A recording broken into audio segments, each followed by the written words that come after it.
여러분 안녕하세요. 반갑습니다. 오늘은 우리가 함께 살아가는 지구의 가장 큰 화두인 기후위기와 탄소 중립에 대해서 배워보도록 하겠습니다. 저는 국제내교육종합대학원 대학교 교수이면서 기후회복 실천문화원 원장을 맡고 있는 김연준입니다. 올해 열린 그 세계 경제 포럼, 일명 그 다보스 포럼이라고 하죠. 이 다보스 포럼에서 그 전 세계가 직면한 10대 글로벌 리스크를 발표했습니다. 그 결과 1위는 우크라이나 전쟁 등 국가 기반의 무력 충돌, 2위가 그 극단적 기상 현상이 차지했습니다. 지구 시스템의 그 중대한 변화 역시 주요 위험 요인으로 꼽혔습니다. 2년 후인 2027년, 27년 예상에도 극단적 기상 현상이 여전히 2위를 차지했고요. 여기에 그 환경 오염도 포함이 됐습니다. 하지만 진짜 충격은 2035년, 10년 후인 2035년입니다. 이때는 10대 글로벌 리스크 중에서 5개가 그 기후환경 분야였고, 더 놀라운 것은 1위부터 4위까지가 모두 기후환경 위기라는 사실입니다. 1위는 극단적 기상현상, 또 2위가 생물 다양성 손실과 그 생태 시스템의 붕괴, 3위가 그 지구 시스템의 중대한 변화, 4위는 그 천연 자원의 고갈, 그리고 10위가 환경 오염입니다. 이처럼 2035년의 미래는 인류를 위협하는 가장 심각한 위험이 바로 기후 생태 환경 문제라는 것을 여기서 보여줍니다. 따라서 탄소 중립 실천이 그더 이상 선택이 아니라 생존의 과제가 됐다고 볼 수 있겠죠. 속도를 내야 할 때는 바로 지금입니다. 우리 세대가 행동하지 않으면 다음 세대는 그 선택할 기회조차 갖지 못하는 거죠. 그럼 먼저 지구 시스템에 대해서 좀 알아보겠습니다. 지구 시스템은 그 말 그대로 지구를 구성하는 큰 순환과 그 연결망을 뜻합니다. 먼저 우리를 감싸고 있는 대기권, 즉 공기층입니다. 그리고 바다와 강, 호수, 땅속의 물까지 포함하는 그 수권, 눈과 얼음으로 이루어진 빙권, 그리고 암석과 토양의 직권, 마지막으로 인간을 포함한 그 지구의 모든 생물들의 집합체, 생물권입니다. 이 5대 권역은 따로 존재하는 것이 아니라 그 서로 긴밀하게 연결되어 끊임없이 상호작용을 하죠. 탄소 순환의 그 원리는 탄소가 지구 시스템 사이에 그 여러 가지 형태로 저장되었다가 각 권역을 오가면서 그 순환하는 것을 말합니다.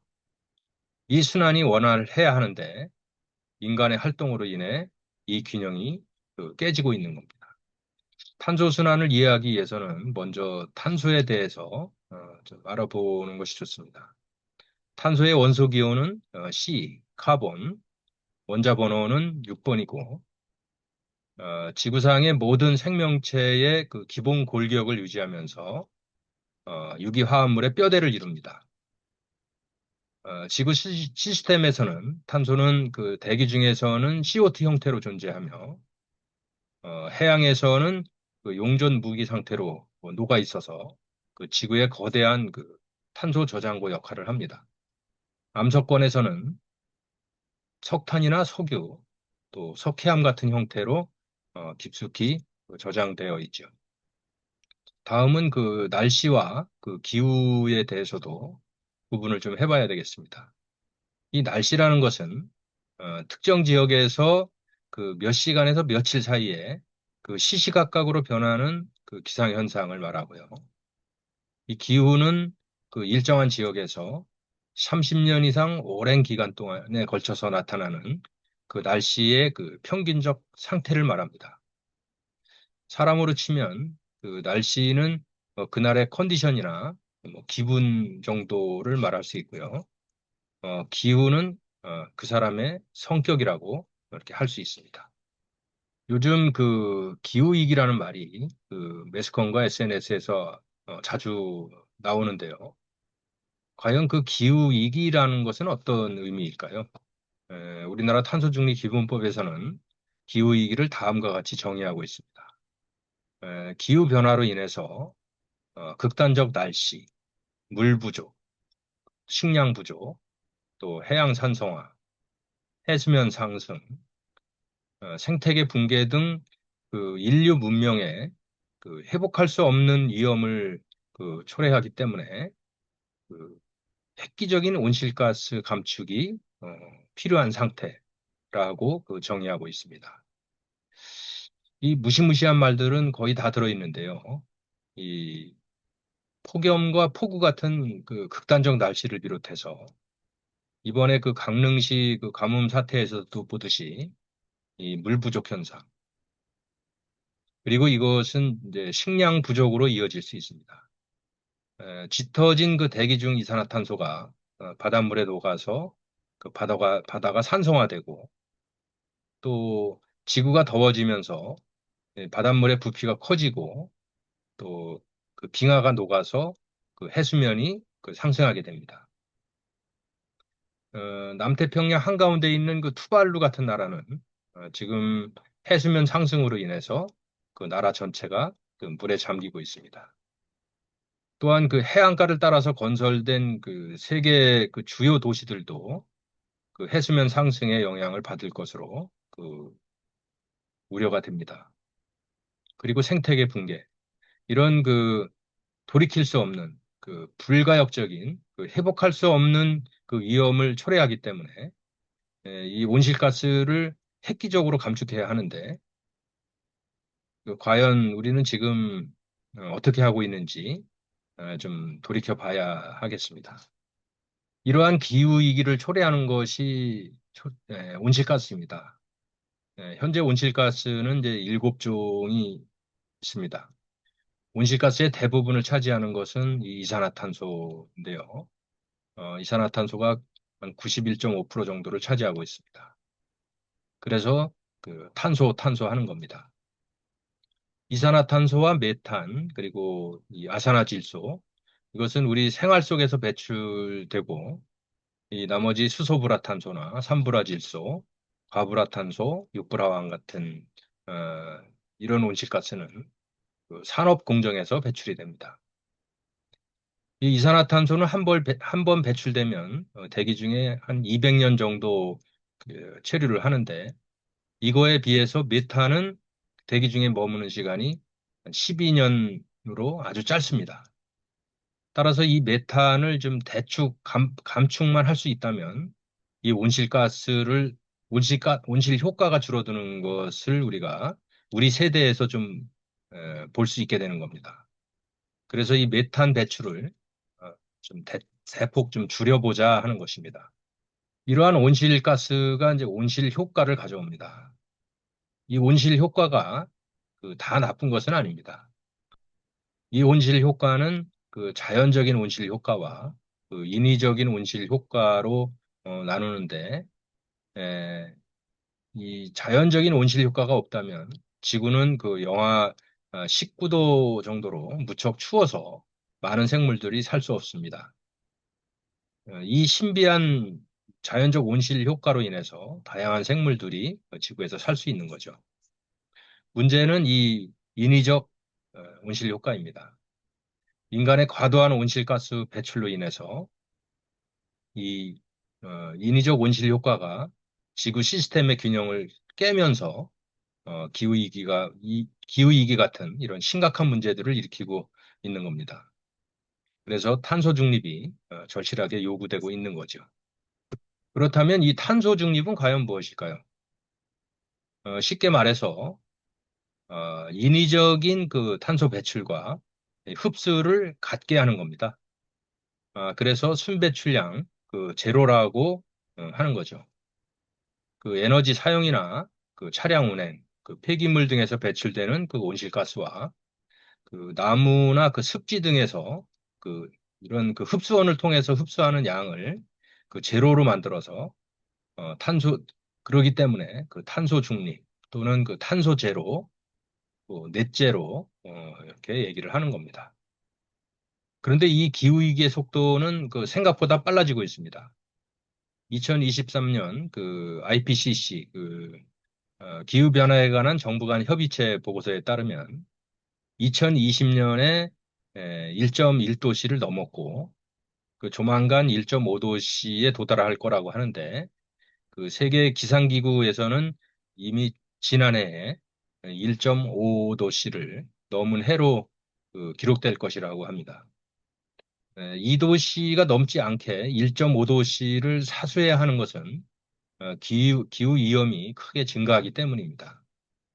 이 지구 시스템도 1.5도씨 일 때는 높은 위험이긴 하지만 2도씨는 매우 높은 위험이며 이 산호초의 백화화 현상의 경우도 1.5도씨일 때는 70에서 90% 이제 소실되지만 2도씨일 때는 99% 소멸을 합니다. 육상 생태계도 1.5도씨일 때는 중간 위험 정도가 되지만 2도씨일 때는 높은 위험이 됩니다.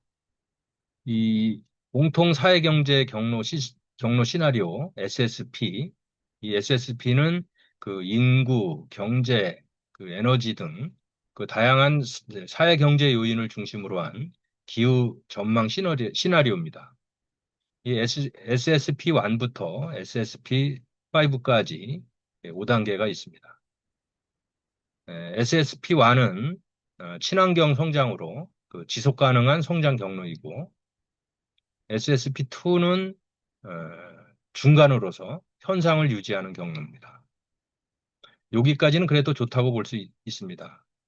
그러나 그 SSP3 여기는 불균형 성장, SSP4는 그 불평등 사회를 만드는 양극화 성장이라고 볼 수 있습니다.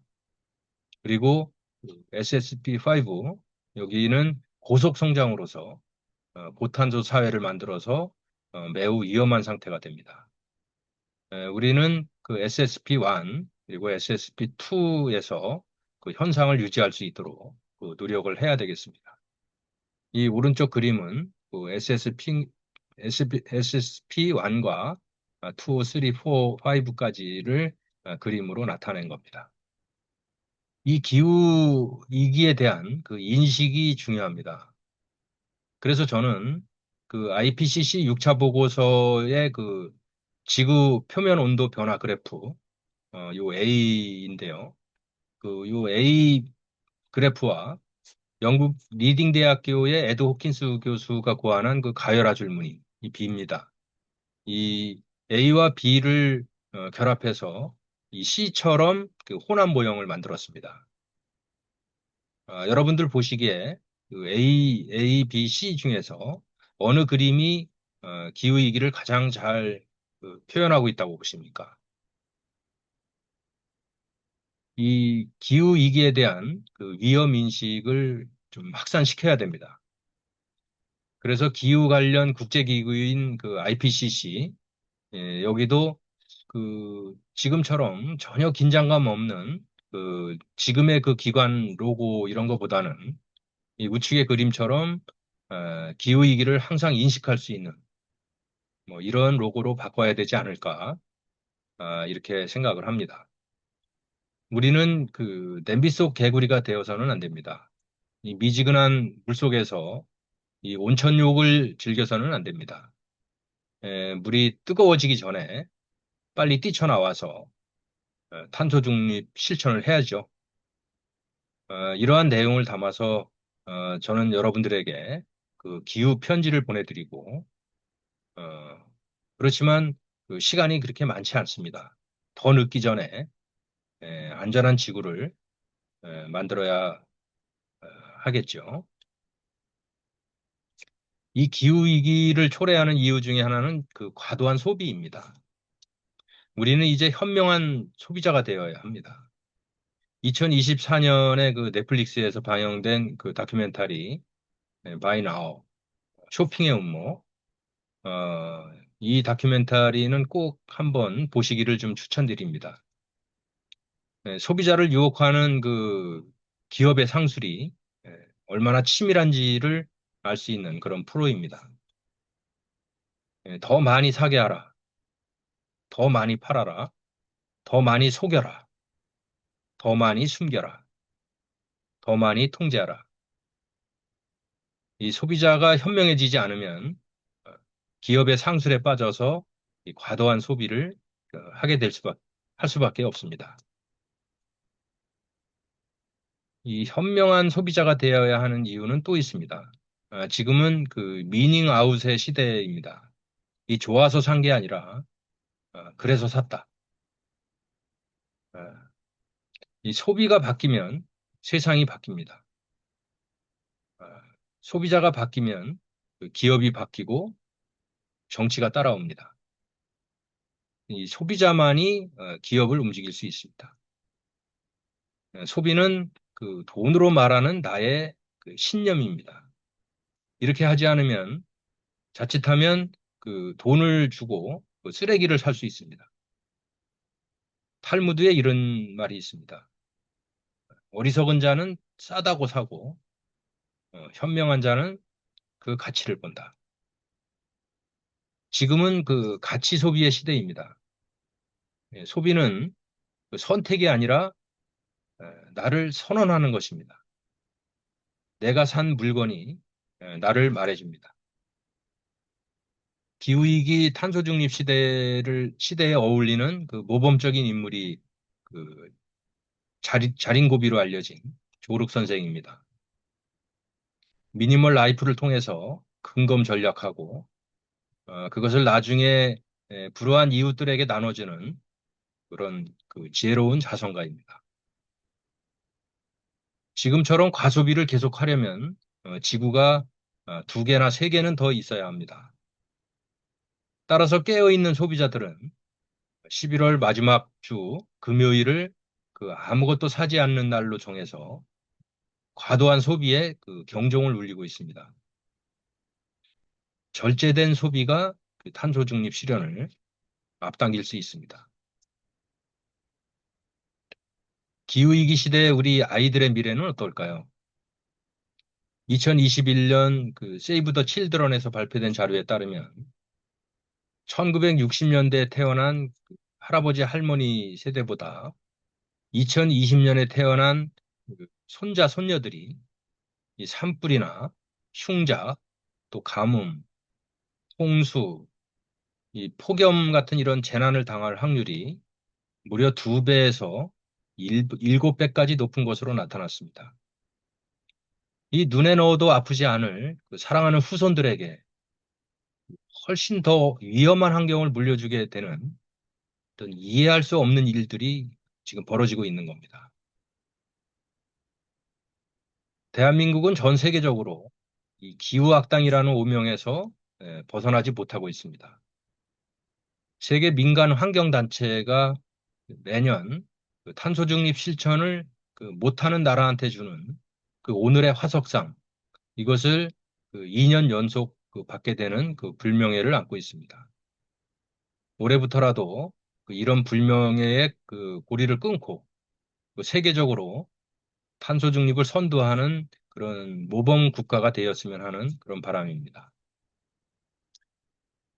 왜냐하면 우리 미래 세대들이 이렇게 절규하고 있기 때문입니다. 우리 미래 세대가 마음껏 꿈과 희망을 펼칠 수 있도록 한다는 것, 그 이상으로 중요한 것이 뭐가 있겠습니까? 탄소 중립 실천에 매진해야 하는 가장 큰 이유입니다. 이제는 멋있다는 기준이 달라지고 있습니다. 일회용 컵이 멋있을까요? 아니면 텀블러가 더 멋있을까요? 온실가스를 내뿜는 그 승용차 타는 사람이 멋있나요? 아니면 그 친환경 자전거 타는 사람이 더 멋있나요? 이 품격이 달라지고 있습니다. 조선 후기 학자인 그 이양현 선생님은 그 탕목조, 딱따구리라는 시를 이렇게 지었습니다. 딱따구리야, 나무를 너무 쪼지 마라.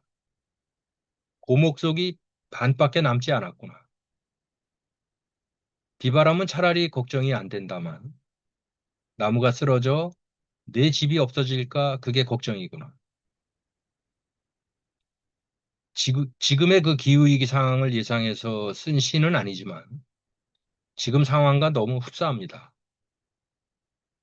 지구 환경을 마구 훼손하는 우리가 혹시 딱따구리가 아닐까요?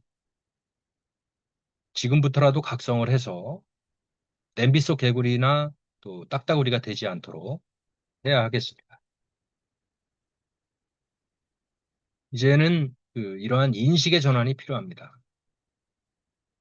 이 달에서 찍은 그 초록별 지구의 모습입니다. 여기에는 국경도 없고 인종 갈등도 없습니다.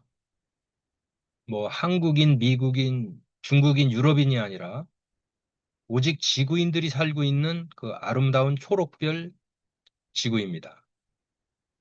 이 아름다운 지구를 우리 후손들에게 그 잠시 빌려 쓰고 있다는 것을 잊어서는 안 됩니다. 함부로 훼손하거나 오염시켜서는 안 되는 이유이죠.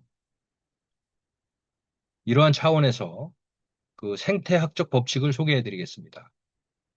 생태학 제1법칙, 모든 것은 다른 모든 것과 서로 연결되어 있다. 순환적 인과관계 속에서 그 하나의 작은 행동도 생태계 전체에 그 영향을 미치게 됩니다. 모든 것은 어디론가 가게 마련이다. 버린다고 없어지지 않습니다. 어딘가에 쌓이고 또 퇴적됩니다. 자연이 가장 잘 안다. 생태계 안에서 인위적인 변화는 위험한 그 결과를 가져올 수 있습니다. 이 세상에 공짜 점심은 없다. 인위적으로 얻은 것은 반드시 그 대가를 치르게 된다는 겁니다.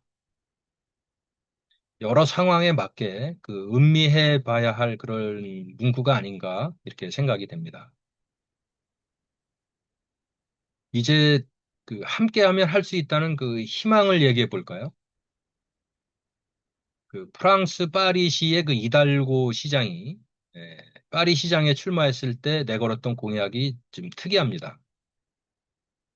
파리 중심가의 공영 주차장을 대폭 줄이고 외곽에서 파리 시내로 들어오는 도로폭을 확 줄이겠다고 약속을 했습니다. 파리 시민들은 그 이런 공약을 내걸은 이달고를 시장에 당선시키죠. 그리고 이달고 시장은 그 공약을 충실하게 이행합니다. 그 결과 2017년에 비해서 5년이 지난 2022년 파리의 자동차 배기가스 농도가 오른쪽 그림처럼 아주 양호해진 것을 볼 수 있습니다. 우리 모두가 그 제대로 탄소 중립을 실천한다면 프랑스 파리처럼 그 기후위기 문제를 조금이라도 줄여볼 수 있지 않을까요? 이 희망의 메시지는 오존층 회복에서도 찾을 수 있습니다. 1985년 오존층이 훼손됐다는 사실이 그 처음 일반에게 알려졌을 때 그 많은 사람들은 피부암 또 백내장 같은 것을 걱정하면서 지금처럼 불안해했었지요. 그런데 1987년 오존층 파괴 물질을 전면 금지하는 그 몬트리올 의정서를 채택하고 전 인류가 함께 노력한 결과 이제는 오존층이 기적처럼 회복되고 있습니다. 북극은 2045년, 남극도 2066년이면 완전하게 회복될 것으로 예상하고 있습니다.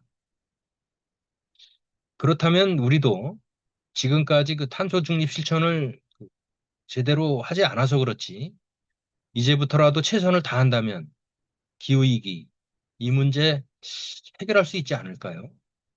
이 절망이 아니라 희망입니다. 저는 이번 강의를 준비하면서 이런 생각들을 좀 해봤습니다. 자연 환경을 대할 때 가족을 대하는 마음으로 대하자는 겁니다. 자연 환경을 마구 훼손하고 담배꽁초와 쓰레기를 함부로 버리기보다는 자연환경을 사랑하는 마음을 좀 가졌으면 합니다. 이 탄소 중립 실천은 그 타인에 대한 그 사랑과 배려, 이것이 없이는 결코 할 수 없는 그 이타적인 행동입니다. 앞에서 본 바와 같이 글로벌 리스크 대부분이 그 기후환경 문제임을 감안할 때 이 지구적으로 생각하고 지금 각자 계신 그 각자의 자리에서 지역적으로 행동하는 이런 것이 중요하다고 봅니다. Think globally, act locally 이런 것이 중요하다고 보고요.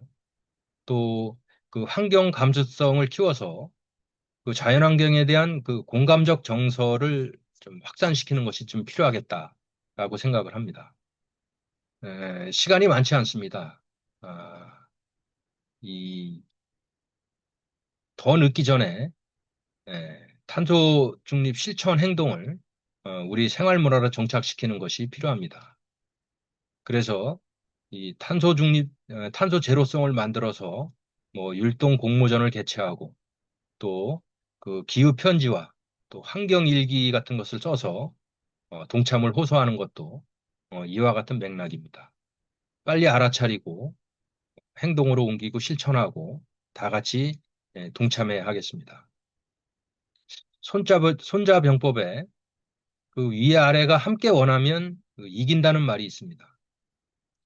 국가와 기업, 어, 국민 모두가 기후위기 극복을 그 원하고 있기 때문에 우리가 함께하면 기후위기 이길 수 있습니다. 낙차불피라는 말도 있습니다. 이 자발적인 그 내재적 동기에 의해서 스스로 즐겁게 일하면 피곤하지 않다는 의미입니다. 탄소 중립 실천도 그 누구의 강압이나 이런 것에 의해서가 아니라 그 스스로 결정하고 자발적으로 한다면 그 기후위기 극복은 결코 그 불가능한 일이 아니라 이런 생각이 듭니다. 이러한 의미를 담아서 생텍쥐베리는 다음과 같은 말을 했습니다. 당신이 만약 배를 만들고 싶다면 그 인부들에게 일감을 나눠주고 일을 지시하지 말고 그냥 저 넓고 끝없는 바다에 대한 그 동경심을 심어줘라. 이 동기부여의 중요성을 그 역설한 것으로 보여집니다. 지금까지 기후위기와 탄소 중립에 대해서 알아봤는데요. 탄소 중립 실천은 그 상대방을 존중하고 사랑하는 그 이타적인 마음이 없이는 할 수 없는 것입니다. 탄소 중립 실천은 사랑이다. 라는 말을 다시 한번 강조하면서 이 강의를 모두 마치겠습니다. 경청해 주신 여러분 수고 많으셨습니다. 감사합니다.